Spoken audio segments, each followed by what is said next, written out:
The Afghan sun beat down mercilessly as Staff Sergeant Michael Reynolds led his patrol through the dusty streets of Kandahar province. Sweat trickled down his neck, soaking into his already damp uniform. Something felt off today. The usually bustling marketplace was eerily quiet, and even the persistent street dogs had vanished. "Eyes sharp, people," Reynolds murmured into his radio, his experienced gaze scanning the empty windows above. 6 years in special forces had taught him to trust his instincts, and right now, they were screaming that something was wrong. The first sign that this wasn't a typical insurgent threat came when his radio crackled with impossible interference. Static filled his earpiece, followed by what sounded like crystalline wind chimes playing in reverse. His squad's communications dissolved into unintelligible noise. "Comms check," he ordered, but the only response was more of that strange, musical static. Reynolds signaled his team to hold position while he tried to figure out what was happening. That's when he saw her. She appeared between one blink and the next, a tall, ethereal figure standing in the middle of the street where moments before there had been nothing but dust and shadow. Her skin had a subtle, pearl-like iridescence, and her hair seemed to float as if suspended in water, despite the still air. She wore what looked like armor, but it was like nothing Reynolds had ever seen, shifting plates of material that seemed to flow like liquid metal. Reynolds's training kicked in. "Ma'am, stay where you are," he called out, raising his rifle. His team followed suit, creating a semicircle of aimed weapons. The woman, if that's what she was, showed no fear. Instead, she smiled, and Reynolds felt a strange sensation, like someone gently brushing against his thoughts. "Staff Sergeant Michael Reynolds," she spoke, her voice carrying an accent he couldn't place. "I am Thea, War Master of the Etherian Fleet.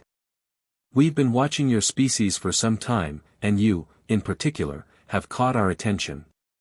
Reynolds kept his weapon trained on her, though something told him it would be useless if she meant them harm. "What do you want?"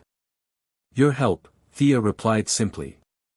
"My civilization faces extinction at the hands of an enemy we cannot defeat alone. We've discovered that humans possess unique capabilities that make you valuable allies in our war." "Lady, I don't know what game you're playing, but," Reynolds started, but Thea raised her hand, and suddenly the world around them changed. The dusty street dissolved, replaced by a view of Earth from orbit. His team gasped, some dropping to their knees, but Reynolds forced himself to remain standing. "This is no game, Sergeant Reynolds. The Void Dominion has already marked your world for conquest. They'll be here within 5 of your Earth years. We're offering you a chance to fight them before they reach your doorstep." Reynolds studied the impossible view before him, his mind racing. "Why me?" Thea's expression softened slightly. "Because you possess something rare, the ability to adapt, to think beyond conventional strategies, and most importantly, the capacity to interface with our technology in ways my people cannot. Your neural patterns are exceptional." Before Reynolds could respond, movement caught his eye. A massive ship seemed to materialize above them, its surface rippling like liquid starlight. "The choice must be made now, Sergeant Reynolds. The Void Dominion scouts are already in this sector. We cannot maintain this temporal bubble much longer." Reynolds looked at his team, then back at Thea. "If I agree, what happens to my men?" "They will be returned to their base with no memory of this encounter. Their safety is assured." Thea extended her hand. "But you, Sergeant Reynolds, would come with me to fight in a war that will determine the fate of not just your world, but countless others." Reynolds took a deep breath. Everything in his training told him this was insane, but his instincts, the same ones that had kept him alive through countless firefights, were telling him something else. This was real, and more importantly, this was necessary. "Will I be able to return?" he asked, already knowing he would accept regardless of the answer. "If we survive," Thea replied honestly, "you can return to the exact moment we left. If we fail, there may not be an Earth to return to." Reynolds slung his rifle and stepped forward. "Then I guess we better not fail." He reached for Thea's outstretched hand. The moment their fingers touched, reality seemed to fold in on itself. Reynolds had the sensation of being turned inside out and reassembled, all in the space of a heartbeat. When his vision cleared, he found himself standing in what could only be the bridge of a spaceship. Through a massive viewing portal, he watched Earth slowly rotating below, beautiful and fragile and, for the first time in his life, impossibly far away. "Welcome to the Starship Luminara, Sergeant Reynolds," Thea said beside him. "Your training begins now." The last thing Reynolds saw before the ship jumped to faster-than-light speed was his home world vanishing into a point of light, carrying with it everything he'd ever known. Whatever came next, he knew his life would never be the same. The first few days aboard the Luminara felt like a fever dream. Reynolds spent hours in what the Etherians called the adaptation chamber, a crystalline room that helped his human physiology adjust to the ship's artificial gravity and atmospheric conditions. Through the chamber's transparent walls, he watched crews of Etherian technicians hurrying about their duties, their movements possessed of an otherworldly grace that made them appear to be dancing rather than walking. "Your neural adaptation is proceeding faster than expected," Thea commented, studying holographic readings that floated around her like a swarm of luminous butterflies. She had traded her battle armor for what appeared to be a formal uniform, though the material still shifted and flowed like liquid mercury. "That's good, right?" Reynolds asked, trying to ignore the tingling sensation that had been crawling across his skin for the past hour. The chamber was supposedly rebuilding his neural pathways to interface with Etherian technology, but all he felt was an intense pins and needles sensation throughout his body. "Very good," Thea confirmed. "Most species require weeks of adaptation. You've accomplished in days what usually takes months. It confirms our initial assessments about human potential." Reynolds sat up on the examination platform, watching as his skin briefly rippled with iridescent patterns before returning to normal. "You still haven't told me exactly what makes humans so special. Why us? Why now?" Thea waved her hand, dismissing the holographic readings. "Walk with me, Sergeant." She led him out of the chamber and into one of the ship's main corridors. The walls seemed to be alive, pulsing with soft light that responded to their presence. "The Etherian civilization has existed for over 50,000 of your Earth years," she began. "In that time, we've encountered countless species, mapped millions of worlds. But we've never found another species quite like humanity." They entered what appeared to be an observation deck. The entire room was transparent, offering a stunning view of space distorted by the ship's FTL travel. "Your species is young, barely out of its cradle by our standards. Yet you possess something we lost long ago, the ability to think chaotically." "Chaotically?" Reynolds frowned. "That doesn't sound like a compliment." Thea smiled, and for a moment, she looked almost human. "But it is. The Etherian mind is highly ordered, evolved over millennia to process information in precise, predictable patterns. It's made us incredibly advanced, but also, rigid. The Void Dominion exploits this limitation. They've learned to predict our strategies, counter our tactics before we even implement them. And humans are unpredictable enough to give them trouble. More than that," Thea said, turning to face him. "Your neural patterns are quantum coherent in a way we've never seen before. It allows you to interface with our technology in ways we can't. Where we see fixed pathways, you see infinite possibilities." As if to demonstrate, she placed her hand against a nearby console. The surface rippled, and a complex series of geometric patterns appeared. "This is how an Etherian interfaces with our technology. Now you try." Reynolds hesitantly placed his hand on the console. The sensation was immediate and overwhelming. Instead of geometric patterns, the surface erupted in a cascade of swirling colors and shapes that seemed to respond to his thoughts. The entire room briefly pulsed with energy. "Remarkable," Thea breathed. "You're not just interfacing with the console, you're connecting with the ship's entire neural network." Even our most gifted pilots can't achieve that level of integration. Reynolds quickly pulled his hand away, unsettled by the intensity of the connection. That's why you need us. We're not just soldiers, we're pilots. You're the key to defeating the Void Dominion, Thea confirmed. Their greatest advantage has been their ability to predict our actions. But they cannot predict what they cannot understand, and human consciousness is beyond their comprehension. A low rumble vibrated through the ship, and the FTL distortion outside the observation deck suddenly ceased. They had arrived somewhere, but the view outside showed no stars, no planets, only an endless expanse of swirling purple and black energy. "Welcome to the ethereal divide," Thea announced.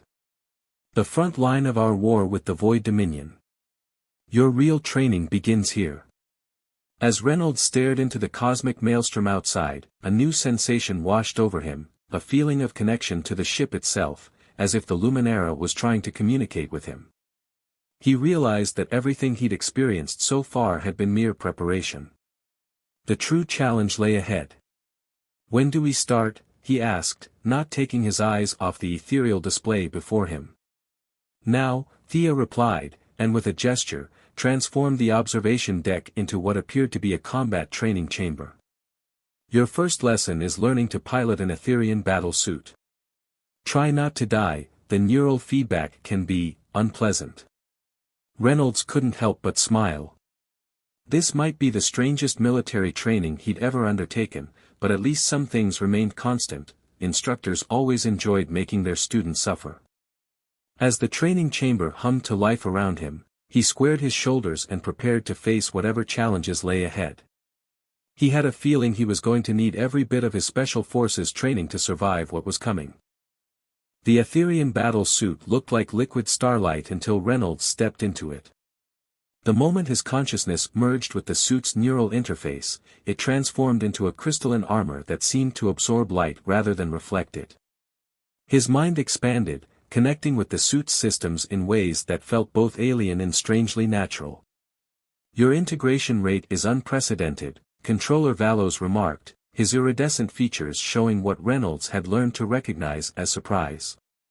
After 3 weeks of intensive training, Reynolds had started to better read Etherian expressions. Most pilots require months to achieve this level of neural synchronization. Reynolds flexed his armored hand, watching as the crystalline plates shifted like scales. "Let's just hope it holds up in actual combat." As if in response to his words, the ship's alert system pulsed with urgent energy.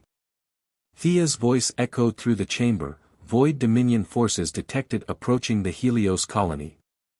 All combat units prepare for immediate deployment. Reynolds felt his heart rate spike, but his training, both Earth and Etherian, kicked in. He ran final checks on his suit's systems as he moved toward the launch bay, joining a squadron of Etherian warriors. Through the neural link, he could sense their anxiety. This was no drill. "Remember your training," Thea's voice came through his neural comm, "but also remember why we chose you, Sergeant Reynolds. Don't think like an Etherian, think like a human." The launch bay doors opened, revealing the swirling chaos of the ethereal divide. The Helios colony floated in the distance, a massive structure of crystalline spires and flowing energy fields. And approaching it, like a swarm of dark stars, came the Void Dominion fleet. "Launch in 3, 2, 1. Reynolds felt the familiar surge of adrenaline as his suit propelled him into space.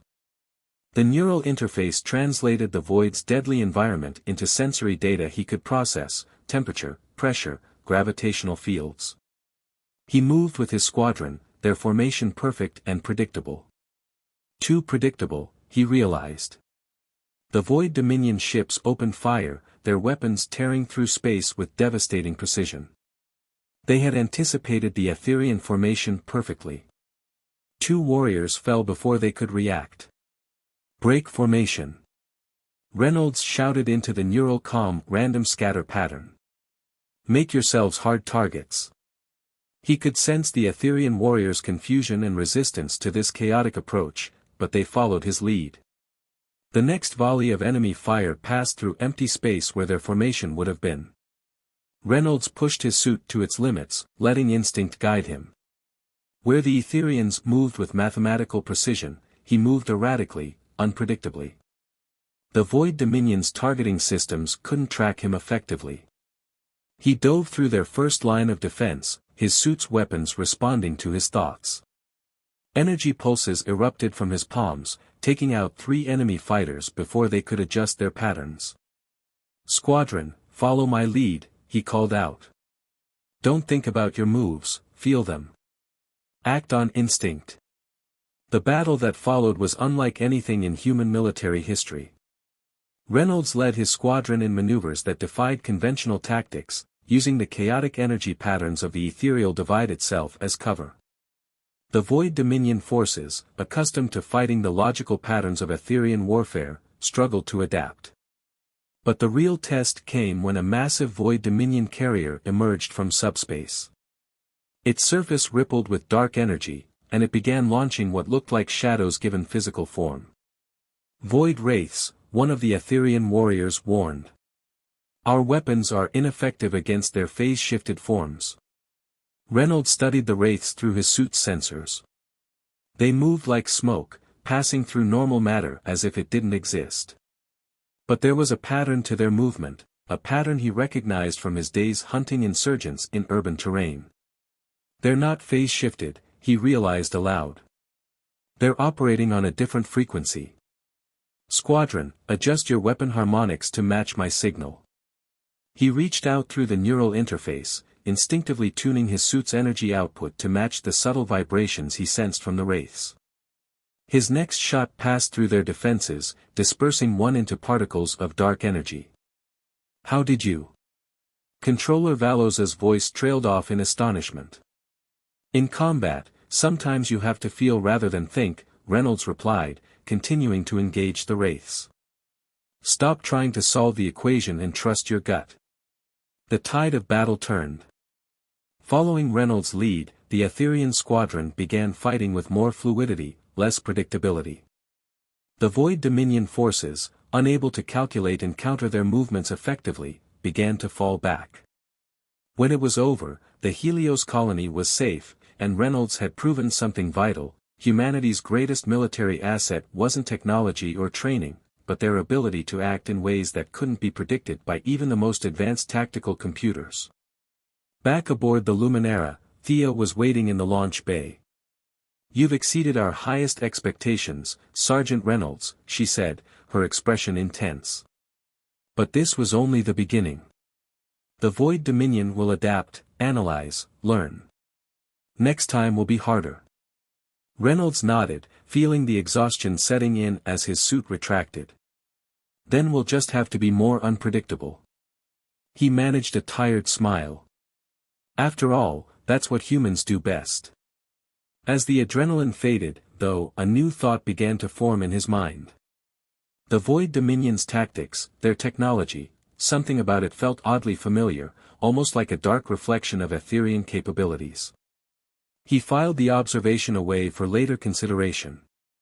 Right now, he had a victory to celebrate with his squadron, and a lot more to learn about this war he'd joined. 3 months of victories had earned Reynolds unprecedented access to the Luminara's systems.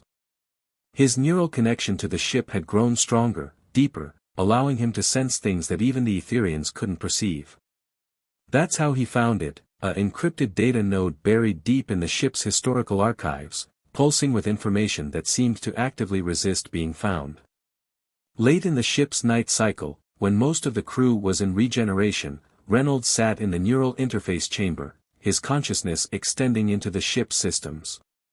The encrypted node felt like a splinter in his mind, drawing him back again and again. "You weren't meant to find that," Thea's voice came from behind him. Reynolds didn't turn, didn't break his connection to the ship's systems. "But I did," he replied, his voice distant as his mind worked through the encryption. "The Void Dominion, they're not just your enemies, are they? They're your children." Thea was silent for a long moment. "How did you decode the archives?" "I didn't," Reynolds said, finally turning to face her. "I felt it. The Void Dominion's technology doesn't just mirror yours, it's built on the same principles, the same fundamental understanding of reality. They're not your opposites. They're your offspring.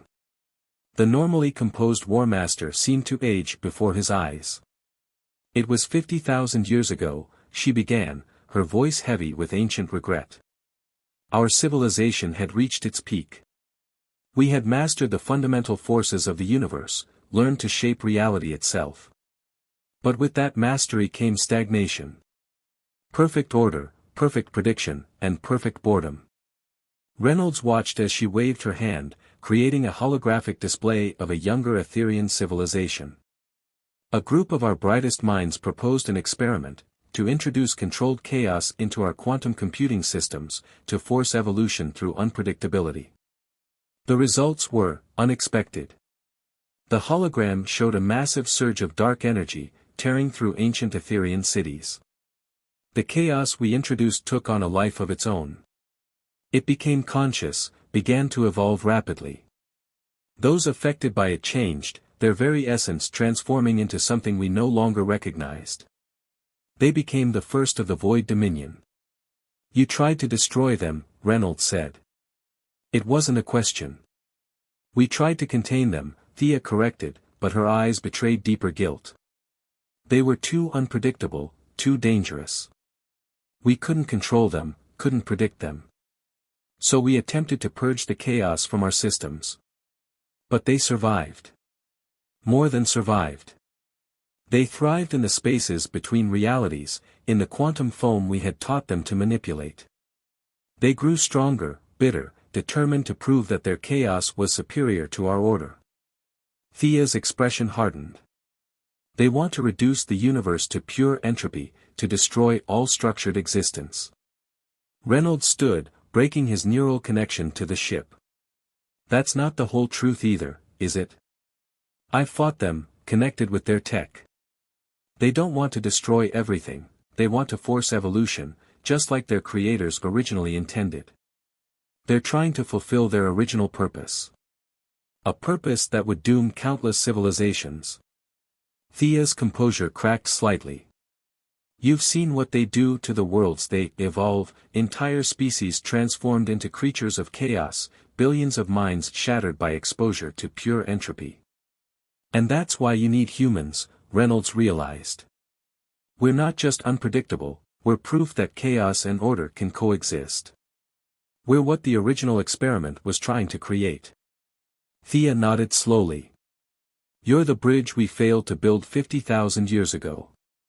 Human consciousness exists in perfect balance between chaos and order. You can understand both sides of this war in ways we never could. Reynolds walked to the observation deck, watching the swirling energies of the ethereal divide. You should have told me the truth from the beginning. Would you have agreed to help us if you knew? Yes, he said without hesitation. Because even knowing the truth, I can see the Void Dominion needs to be stopped. But not destroyed, contained, understood, and maybe. He paused, an idea forming. Maybe even redeemed. Thea moved to stand beside him. You think reconciliation is possible after 50,000 years of war? I think it's worth trying. And I think that's why I was really brought here. Reynolds turned to face her. Not just to fight your war, but to help end it. The right way this time. A proximity alert pulsed through the ship before Thea could respond. The Void Dominion had launched a massive offensive against 3 Etherean colonies simultaneously. The time for talk was over. We'll finish this discussion later, Reynolds said, already moving toward the launch bay. Right now, we have a job to do. But as he prepared for battle, his mind was racing with new possibilities.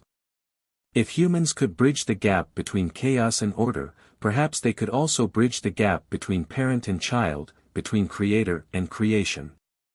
The war's true end might not lie in victory or defeat, but in something far more difficult, understanding.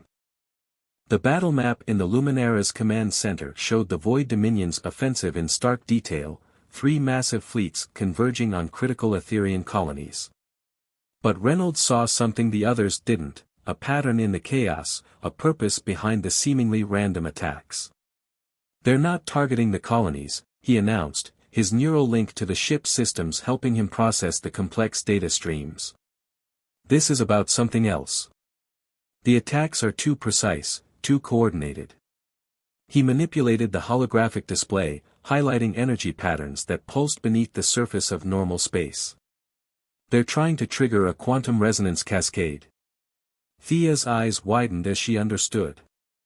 They're attempting to force open a bridge between realities. If they succeed, both our civilizations could be destroyed, Reynolds finished. Order and chaos, completely undone. He turned to face the assembled Etherian command staff. But that's not their real goal, is it? This is a desperate move. They're forcing our hands, making us face what we've been avoiding for 50,000 years. Controller Valos stepped forward. What are you suggesting, Sergeant Reynolds? I'm suggesting we give them what they want, a chance to be heard. Reynolds activated his neural link, bringing up ancient Etherian records he'd discovered. Your own history shows that the original experiment wasn't meant to create enemies, but to evolve your civilization. The Void Dominion isn't trying to destroy you, they're trying to complete their original purpose. By destroying countless worlds in the process, an Etherian commander objected. Because they never learned another way, Reynolds countered. You created them to introduce chaos into your perfect order, then rejected them when that chaos proved too difficult to control. But humans, we've learned to exist between order and chaos. We can show them another path. Thea studied him carefully. What exactly are you proposing? Reynolds took a deep breath. Let me take a small team into the heart of their offensive. My neural connection to Etherian tech is stronger than any you've seen, and I think I know why now. I can sense both sides of this equation. I can feel the order in chaos, and the chaos in order. If I can establish a direct neural link with their command systems. It would be suicide, Thea interrupted. The feedback alone would destroy your consciousness. Maybe, Reynolds admitted. Or maybe that's exactly what needs to happen. A human consciousness, bridging the gap between both sides, showing them they're not as different as they think. A heavy silence fell over the command center. Finally, Thea spoke. I can't order you to do this. Reynolds smiled. You didn't order me to join this war in the first place. I chose it then, and I'm choosing this now. The next few hours were a blur of preparation. Reynolds selected a small team of Etherian warriors who had learned to embrace some of humanity's controlled chaos in battle. Their mission was simple but nearly impossible: penetrate the Void Dominion's defenses and reach their command nexus before the quantum resonance cascade could be triggered. As they prepared to launch, Thea approached Reynolds one last time. There's something you should know, she said quietly. If you succeed in establishing a neural link with their systems, there's a chance, a small chance, that instead of destroying you, it could transform you into something entirely new. Neither Etherian nor Void Dominion, but something in between. Like what the original experiment was trying to create, Reynolds said, understanding dawning. That's a risk I'm willing to take. The battle that followed would be recorded in both Etherian and Void Dominion histories as the moment everything changed. Reynolds and his team fought their way through waves of void wraiths, their hybrid tactics proving impossible to predict or counter. The Void Dominion forces seemed to hesitate as they encountered something they'd never seen before, beings who could dance between order and chaos as easily as stepping between shadows. When they finally reached the command nexus, Reynolds didn't fight. Instead, he opened himself completely to his neural link, broadcasting on all frequencies a simple message: understanding.